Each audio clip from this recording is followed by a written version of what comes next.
Alhamdulillah, wassalatu wassalamu ala rasulillah Nabiyyina Muhammad ibn Abdillah wa ala alihi wa sahbihi wa mawala. La hawla wa la quwwata illa billah, amma ba'du. Qala Allah ta'ala, a'udzu billahi minasy syaithanir rajim. Bismillahirrahmanirrahim. Wasari'u ila maghfiratin min rabbikum wa jannatin 'arduhas samawati wal ardu u'iddat lil muttaqin. Wa qala an-nabiy sallallahu alaihi wasallam, man shoma ramadhana imanan wa ihtisaban ghufira lahu ma taqaddama min dzambi. Hadirin hadirat Bapak Ibu jamaah salat Isya, nanti insyaallah kita lanjut dengan salat tarawih dan witir berjamaah. Semoga kita semua senantiasa mendapatkan keberkahan, rahmat, ridha dari Allah Subhanahu wa taala. Amin amin ya rabbal alamin. Alhamdulillah, kita sudah melalui 11 hari di bulan Ramadan ini. Semoga semua amal ibadah kita semuanya diterima oleh Allah Subhanahu wa taala. Amin amin ya rabbal alamin. Alhamdulillah, di Ramadan ini orang bersemangat untuk memperbanyak amal-amal ibadah. Puasanya, sholat tarawihnya, tadarus Al-Qur'annya, infak sedekahnya, dan itu sangat bagus, sangat baik. Tetapi di sisi yang lain tidak boleh kita juga lupa, dan harus kita perhatikan, selain meningkatkan amal ibadah, jangan lupa perbanyak bertaubat, mohon ampun kepada Allah Subhanahu wa taala. Sebab orang masuk surga itu, Bapak Ibu sekalian rahimakumullah, tidak hanya dengan amal-amal kebaikannya yang banyak. Tentu itu menjadi jalan untuk memasukkannya ke dalam surga, sebagaimana firman Allah, a'udzu billahi minasyaitonir rajim, fa amma man thaqulat mawazinuhu fahuwa fi 'ishatir radiyah. Siapa yang berat timbangan amal kebaikannya, maka dia akan hidup di dalam surga yang penuh dengan keridhaan. Tingkatkan amal ibadah, harus perbanyak sholat, sedekah, tadarus, dan seterusnya. Tapi ternyata masuk surga itu juga butuh karena ampunan Allah atas dosa dan kesalahan kita. Sebagaimana firman Allah, a'udzu billahi minasyaitonir rajim, wasari'u ila maghfiratin mir rabbikum wa jannatin arduhas samawati wal ardu uiddat lil muttaqin. Dan bersegeralah kalian kepada ampunan Allah dan surga. Ampunan dan surga yang luasnya seluas langit dan bumi disediakan bagi orang-orang yang bertakwa. Maka jangan lupa taubatnya, istighfarnya, mohon ampunnya kepada Allah di bulan yang penuh dengan maghfirah ini. Memang Bapak Ibu sekalian rahimakumullah, Ramadan sendiri itu amalan-amalannya bisa menghapus dosa. Puasa misalkan, disampaikan oleh Nabi, man shoma ramadhana imanan wa ihtisaban ghufira lahu ma taqaddama min dzambih. Siapa yang berpuasa Ramadan dengan iman dan mengharap keridhaan Allah, maka akan diampuni dosa-dosanya yang telah lalu. Tarawih juga begitu. Man qama ramadhana imanan wa ihtisaban ghufira lahu ma taqaddama min dzambih. siapa yang melakukan qiyam Ramadan, salat di malam-malam Ramadan, salat tarawih khususnya, karena ini kita laksanakan setiap malam Ramadan dengan iman dan mengharap keridhaan Allah, maka akan diampuni dosa-dosanya yang telah lalu. Tarawih menghapus dosa, puasa menghapus dosa. Tapi kata mayoritas ulama kita, Bapak Ibu sekalian rahimakumullah, dosa-dosa yang dihapus melalui tarawih dan puasa, kata mayoritas ulama itu adalah dosa-dosa kecil. Adapun dosa-dosa besar akan diampuni juga oleh Allah, tapi butuh taubatnya secara khusus kepada Allah. Tapi jangan khawatir, Ramadan ini bulan ampunan, bulan diijabahnya taubat kita dari dosa-dosa besar sekalipun. Sebab orang berpuasa itu kalau dia gunakan saat puasanya bertaubat, beristighfar, maka mustajabah taubatnya. Kenapa? Karena doanya orang berpuasa itu mustajabah, da'watus shaim. Maka saat dia berpuasa, dia mohon ampun kepada Allah atas dosa-dosa besarnya. Malamnya, di sepertiga malam terakhir khususnya, dia gunakan juga untuk bertaubat. Itu waktu-waktu mustajabah seseorang bertaubat kepada Allah. Dalam Al-Quran disebut wabil ashari hum yastaghfirun. Di waktu-waktu sahur mereka beristighfar. Waktu sahur maksudnya sepertiga malam terakhir. Atau wal mustaghfirina bil ashar, dan di waktu-waktu sahur itu mereka banyak beristighfar kepada Allah Subhanahu wa taala. Maka siang hari dosa kecil kita dihapus melalui puasa. Malam hari dosa kecil kita dihapus melalui sholat tarawih. Siang hari dosa besar kita dihapus melalui taubat, dan doanya orang berpuasa itu mustajabah, taubatnya mustajabah. Malam hari dosa besar kita dihapus dengan taubat di sepertiga malam terakhir. Maka siang malam kita dibersihkan oleh Allah, dicuci bersih, diampuni baik dosa kecil atau dosa besar kita. Maka perbanyak taubat kita kepada Allah. Bersimpuh secara khusus, ya Allah, misalkan dulu saya pernah durhaka kepada orang tua.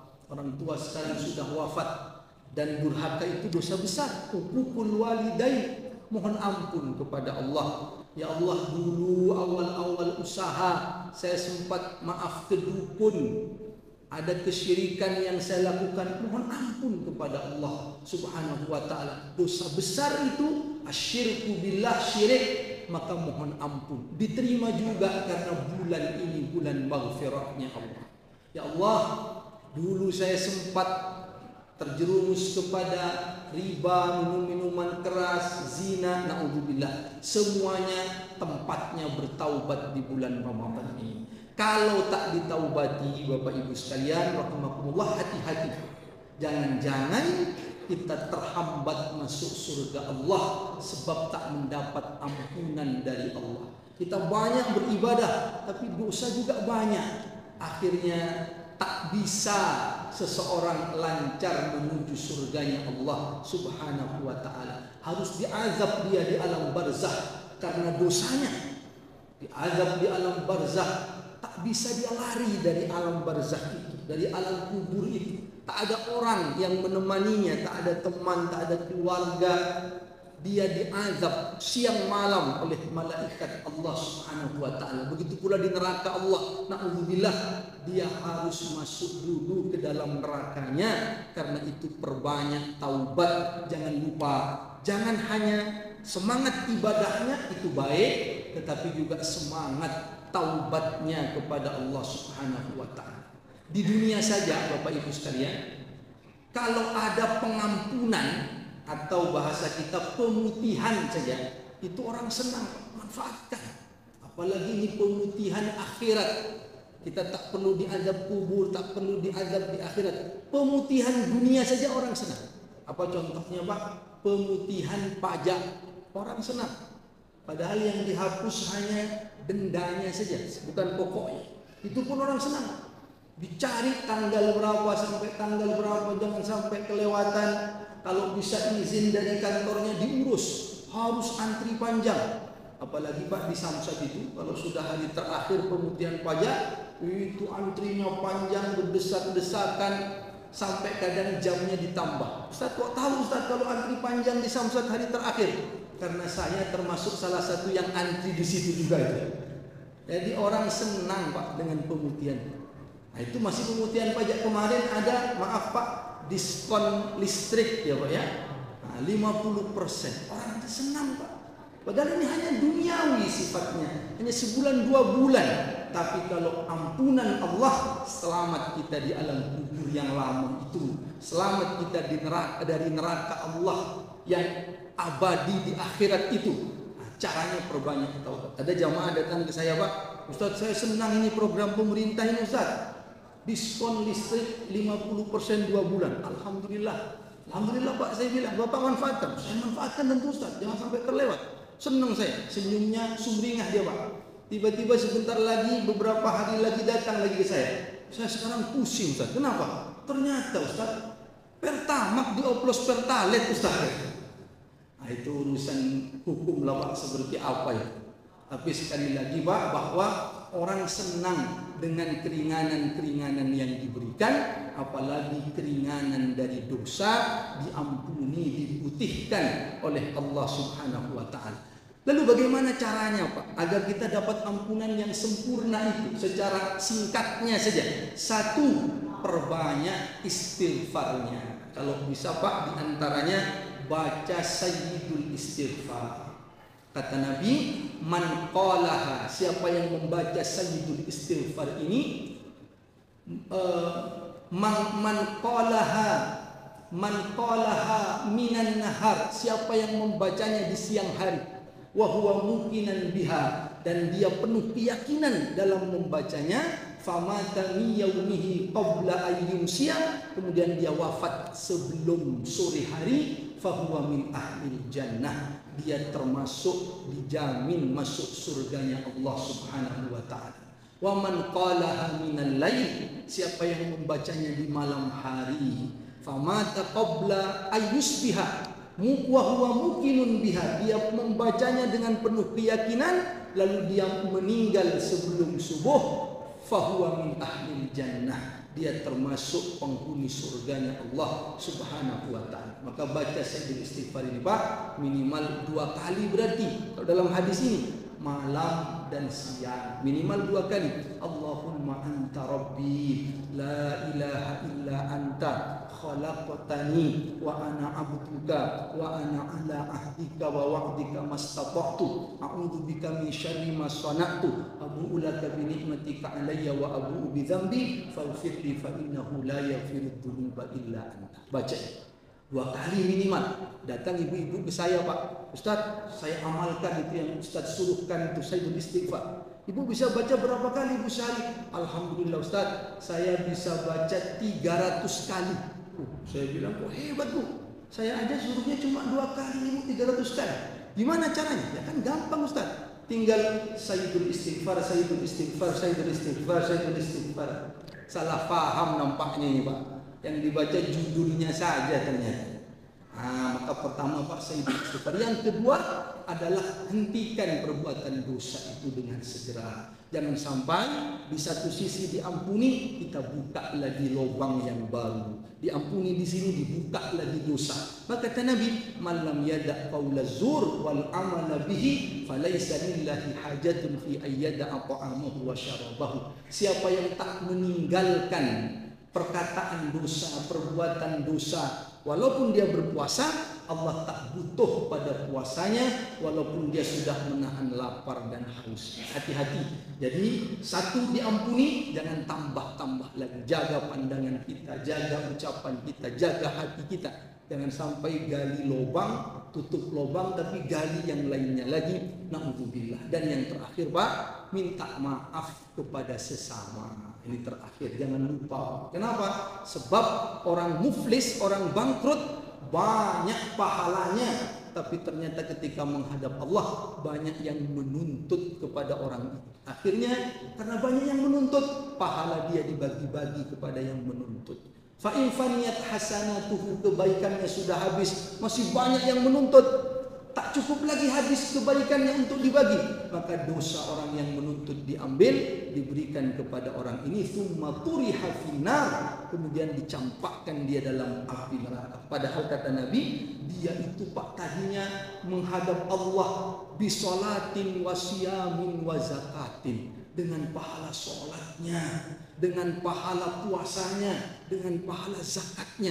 Ibaratnya dia fokus ibadah, bagus. Tapi sayang, ada dosa-dosa dengan sesama yang tak dia selesaikan. Maka banyak-banyak Pak, rajut persaudaraan, minta maaf satu dengan yang lain. Utamanya bisa dimulai Pak dari keluarga, suami dengan istri, anak dengan orang tua, dengan saudara. Kalau masih ada beban-beban perselisihan, minta untuk saling memaafkan. Nanti dengan tetangga dan masyarakat. Ada Pak suami istri minta maafnya hampir terlambat Pak, terakhir saja Pak. Apa yang terjadi Pak? Suami ini Pak habis minum kopi pagi-pagi, tiba-tiba langsung jatuh Pak, drop, bawa ke rumah sakit. Ternyata setelah dirawat di rumah sakit, suami ini khawatir, tak lama lagi khawatir. Dipanggil istrinya, Pak mau minta maaf, mau jujur. Dek katanya, maafkan mas, maafkan abang ini. Ada yang abang sembunyikan tak jujur sama kamu selama ini. Ternyata kata bapaknya, kata suaminya, sebenarnya selama ini mas sudah menikah lagi katanya. Baru ngaku ini Pak, kalau sudah dirawat sudah merasa tak lama lagi. Tapi setelah mengaku begitu Pak, justru istrinya yang menangis. Nangis istrinya, mas jangan minta maaf begitu mas, saya yang justru minta maaf mas, saya yang minta maaf. Loh kenapa kok kamu yang minta maaf? Saya minta maaf mas, saya tahu sampean menikah lagi itu sebenarnya tadi malam mas. Ada yang ngabari teman sampean, ngabari saya, malam tadi saya tak bisa tidur mas, hilang kendali saya, tak bisa saya menahan emosi. Maka paginya saat jenengan minta buatkan kopi, saya masukkan racun di kopi itu. Nah, ini hati-hati nih Pak, yang tak ngaku ini besok kalau dihidangkan kopi hati-hati Pak. Nah, tapi insya Allah itu kita baik-baik. Nah, sekali lagi Pak, sesama tuntaskan di dunia ini, jangan sampai saling menuntut nanti di hadapan Allah Subhanahu wa Ta'ala. Mudah-mudahan kita semua semangat dalam ibadah di Ramadan ini, semangat juga dalam bertaubat kepada Allah Subhanahu wa Ta'ala, sehingga kita layak mendapatkan surga firdausnya Allah Subhanahu wa Ta'ala. Aqulu qawli hadza wa billahi taufiq wal hidayah. Wassalamualaikum warahmatullahi wabarakatuh.